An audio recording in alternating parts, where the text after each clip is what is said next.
संजय शर्मा। माननीय सभापति महोदय,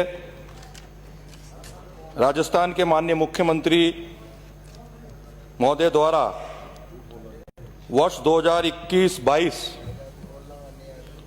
प्रस्तुत बजट पर आपने मुझे बोलने का मौका दिया, उसके लिए आपको बहुत बहुत धन्यवाद। माननीय सभापति महोदय, मुख्यमंत्री महोदय ने बजट बोलने से पहले, बजट के बोलने के दौरान कोरोना कालखंड में जिस प्रकार से राजस्थान सरकार द्वारा आम जन के हितार्थ जो कदम उठाए गए या जिन जिन लोगों ने सहयोग किया उनको धन्यवाद भी ज्ञापित किया, और एक लाइन बोलते हुए कि मानव धर्म निभाते हुए इस संकट काल में हमारा संकल्प था कि कोई भी भूखा ना सोए, इस बात का भी विशेष उल्लेख किया। इस बात को लेकर के विज्ञापन भी छापे गए।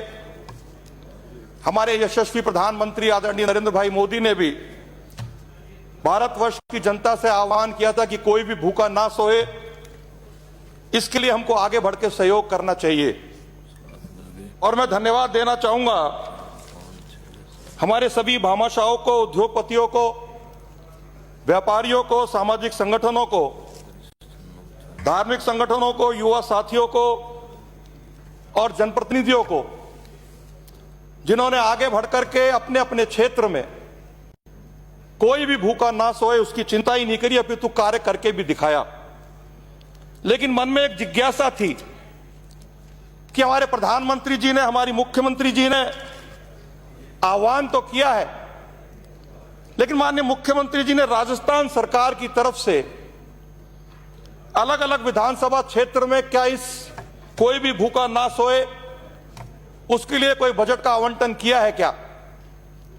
इसको लेकर के मैंने जब प्रश्न लगाया और जो प्रश्न का जवाब आया, मेरा प्रश्न था कि अलवर शहर विधानसभा क्षेत्र में राज्य सरकार द्वारा राशन किट वितरण हेतु कितनी राशि आवंटित की गई, विवरण सदन की मेज पर रखें। जवाब आया, विधानसभा क्षेत्र अलवर शहर में राज्य सरकार द्वारा राशन किट वितरण हेतु राशि आवंटित नहीं की गई। मेरा यह मानना है संभवतः यह 200 विधानसभाओं में ही हुआ होगा, क्योंकि मुख्यमंत्री जी तो गांधीवादी वाली छवि वाले व्यक्ति हैं और वो निष्पक्ष भाव से काम करते हैं। उसके साथ साथ जब अलवर में राशन किट का वितरण हो रहा था, हमारे माननीय सांसद महोदय ने यह मान करके कि किट का वितरण निष्पक्ष भाव से होगा, उन्होंने तमाम राशन किट तत्कालीन जिला कलेक्टर महोदय को सौंप दिए। और जब वो राशन का वितरण हुआ, पहली बात तो कचरा उठाने वाली गाड़ी में, जिसमें कचरा घर घर जाकर उठाया जाता है, उनके माध्यम से राशन का किट का वितरण हुआ। और बालकनाथ जी के द्वारा दिया हुआ किट के नीचे कांग्रेस का हाथ गरीब के साथ का ये बैनर लगा करके शहर में किट बांटे गए। माननीय सभापति महोदय, किस बात की निष्पक्ष भाव से राजस्थान सरकार उस वक्त काम कर रही थी। माननीय सभापति महोदय, यदि मैं बात करूं 2019-2020 में माननीय मुख्यमंत्री जी द्वारा प्रस्तुत बजट में उन्हें अलवर शहर के लिए, अलवर जिले के लिए चंबल अलवर परियोजना की घोषणा की थी और उसके निमित्त 4,718 करोड़ की लागत से पेयजल आपूर्ति परियोजना की घोषणा की थी। लेकिन आज 2 वर्ष पूरे होते आए, सवा 2 वर्ष पूरे होते आए। इन सवा 2 वर्षों में डीपीआर बनी, टेक्निकल स्वीकृति जारी हुई, लेकिन उसके बाद वो चंबल परियोजना का काम कहां गया किसी को पता नहीं है।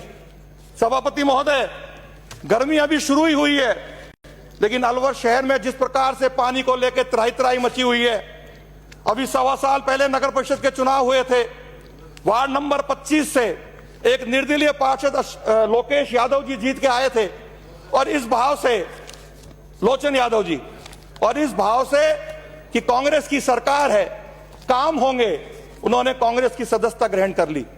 लेकिन मुझे बताते हुए बड़ा दुख है कि 1 साल से उनके वार्ड में विशेष रूप से तवर कॉलोनी, राजा जी का बास, हरदेव विहार, लाल डिग्गी में पानी की समस्या है। 2 बार बोरिंग भी कराई, बोरिंग सूखी निकली, लेकिन प्रशासन का यह कहना था कि उनके वार्ड में पानी की सप्लाई टंकी से जोड़ के की जाएगी, लेकिन 1 वर्ष तक कोई काम नहीं किया। और आज बड़ा दुखद विषय है कि वो पार्षद पिछले 3 दिन से पानी की समस्या को दूर करने के लिए भूख हड़ताल पे बैठा हुआ है, माननीय सभापति महोदय। इसके साथ साथ वार्ड नंबर 22, जिसमें लिसोड़ा का कुआं, सूर्यावास, गायत्री मंदिर रोड, वहां भी पिछले 1 वर्ष से पानी की विशेष समस्या है। आदरणीय सभापति महोदय, वर्ष 2019-20 में माननीय मुख्यमंत्री महोदय द्वारा अलवर शहर में मेडिकल कॉलेज की सौगात दी गई थी।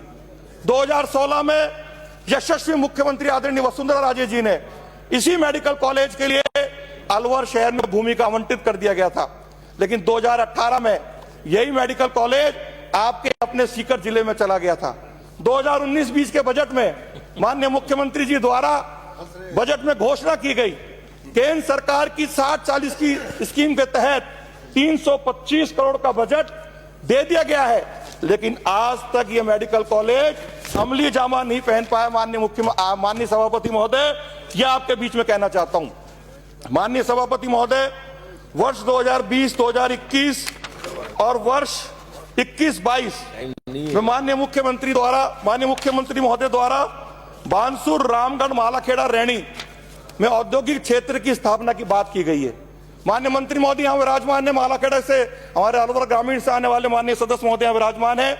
माननीय सभापति महोदय, हम उद्योग लगाने के लिए जमीन तो ले लेते हैं, उस किसान की जमीन अधिकार पूर्वक ले लेते हैं, लेकिन उद्योग लगने के बाद उस किसान के बेटे को उस फैक्ट्री में घुसने की अनुमति नहीं होती है। कल ही मैं टीवी पर देख रहा था, हरियाणा सरकार ने उद्योगों में 75% आरक्षण केवल और केवल हरियाणा के उस किसान के बेटे के लिए लागू किया है जो उस उद्योग में काम कर सके। मैं माननीय मुख्यमंत्री महोदय से मांग करूंगा कि आप उद्योग लगाइए, किसान की जमीन ले रहे हैं, लेकिन उस किसान के बेटे को यह अधिकार होना चाहिए कि उसकी जमीन पर लगने वाला जो उद्योग है उसमें उसको रोजगार मिले। माननीय सभापति महोदय, वर्ष 2020-2021 में माननीय मुख्यमंत्री जी द्वारा गुरु नानक देव जी के 550वीं जयंती पर अलवर सहित 5 जिलों में नए उद्यान गुरु नानक जयंती पार्क की घोषणा की गई थी, लेकिन 1 वर्ष बीत जाने के बाद भी गुरु नानक जयंती पार्क का कहीं अता पता नहीं है। इसी प्रकार से वर्ष 2019-20 में विकास पथ की घोषणा की गई थी। अलवर शहर विधानसभा क्षेत्र में एक विकास पथ बना है, 2 के प्रपोजल मांगे गए हैं, लेकिन अब तक तीसरा विकास पथ शुरू हो जाना चाहिए था। माननीय सभापति महोदय, मैं आपसे निवेदन करूंगा कि माननीय मुख्यमंत्री महोदय शीघ्र अतिशीघ्र जल्दी से जल्दी विकास पथ बनवाने का जो प्रयास उन्होंने किया है उसके लिए अधिकारियों को स्पष्ट निर्देश दें। माननीय सभापति महोदय, 19-20 में माननीय मुख्यमंत्री जी द्वारा जनता क्लिनिक खोलने की घोषणा की गई थी। अलवर शहर की जनता सहित राजस्थान के जिलों की, जयपुर की तो मैं बात करता नहीं, राजस्थान की समस्त जनता क्लिनिक को लेंस लगा के ढूंढ रही है। माननीय सभापति महोदय, इसके साथ साथ आवारा पशुओं की समस्या को निजात पाने के लिए माननीय मुख्यमंत्री जी द्वारा 2019-20 में नंदीशालाएं स्थापित करने की घोषणा की गई थी। यह घोषणा भी अमली जामा नहीं पहन पाई है। माननीय सभापति महोदय, ये बातें मैं आपके ध्यान में और सदन के ध्यान में इसलिए ला रहा हूं कि माननीय मुख्यमंत्री जी द्वारा वर्ष 2021-22 में हमारे अलवर अभी समस्त विधायकों के लिए 5 करोड़ की नॉन पैचेबल व मिसिंग लिंक की घोषणा की गई है। नगर परिषद क्षेत्र में 20 किलोमीटर की मुख्य सड़कों का मेजर रिपेयर कार्य की घोषणा की गई है। अलवर शहर की यदि मैं बात करूं, शालीमार योजना में सीवर लाइन व एसटीपी निर्माण की घोषणा की गई है।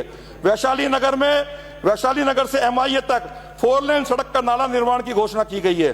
शहर के बड़े हिस्से जो सीवरेज की लाइन से से दूर रह रहे हैं, उसमें भी इनकी घोषणा की जाती तो ज्यादा अच्छा होता। हीराबास कॉलोनी में काली मोरी से 200 फीट बाईपास तक, डूबबास आरोपी तक हनुमान सागर नाला निर्माण के लिए 32 करोड़ की विशेष योजना दी गई है। इसके लिए मैं माननीय मुख्यमंत्री जी को धन्यवाद देना चाहता हूं, लेकिन माननीय सभापति महोदय, जिस प्रकार से चाहे 2019-20 हो चाहे 20-21 हो, उस बजट घोषणाओं की अब तक अमली जामा नहीं पहन पाए हैं, वो धरातल पर नहीं आ पाई है, तो इस बात की क्या गारंटी है कि इन घोषणाओं का अमली जामा ये सार्थक रूप से धरातल पर आ जाएंगे।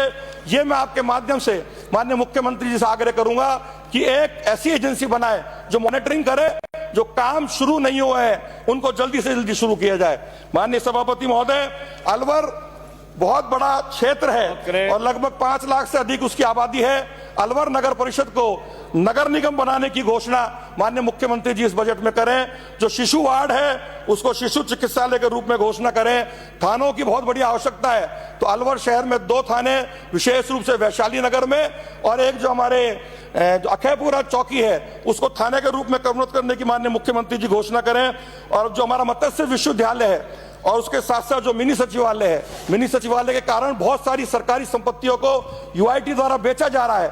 मेरा आपके माध्यम से माननीय मुख्यमंत्री जी से आग्रह है कि इस मिनी सचिवालय के लिए और मत्स्य विश्वविद्यालय के लिए एक विशेष बजट की घोषणा माननीय मुख्यमंत्री जी करें। इसके साथ साथ आपने मंडी शुल्क में कमी करी, उसका बहुत बहुत स्वागत है। आपने कृषक कल्याण टैक्स में कटौती करी, उसका भी स्वागत है। लेकिन माननीय सभापति महोदय, हमारे व्यापारी वर्ग का एक जो विशेष रूप से मंडी में काम करते हैं, उन्होंने माननीय मुख्यमंत्री जी को एक ज्ञापन भी दिया है। उनकी मांग है कि मंडी शुल्क को समाप्त करके 50 पैसे प्रति सैकड़े से मंडी शुल्क वसूला जाए, तो उससे किसान को भी राहत मिलेगी और व्यापारी वर्ग को भी राहत मिलेगी। उसके साथ साथ पेट्रोल डीजल में वैट की कमी आप करेंगे तो निश्चित रूप से हरियाणा से सीमावर्ती जिला में आता हूं, वहां के पेट्रोल पंप मालिकों को राहत भी मिलेगी। और उसके साथ साथ चूंकि पूरे भारतवर्ष में सबसे ज्यादा वैट राजस्थान की सरकार वसूल रही है, पेट्रोल डीजल भी सस्ता होगा, आम जनता को भी राहत मिलेगी। आपने मुझे बोलने का मौका दिया, उसके लिए बहुत बहुत धन्यवाद। जय भारत, जय हिंद। राजकुमार गौड़।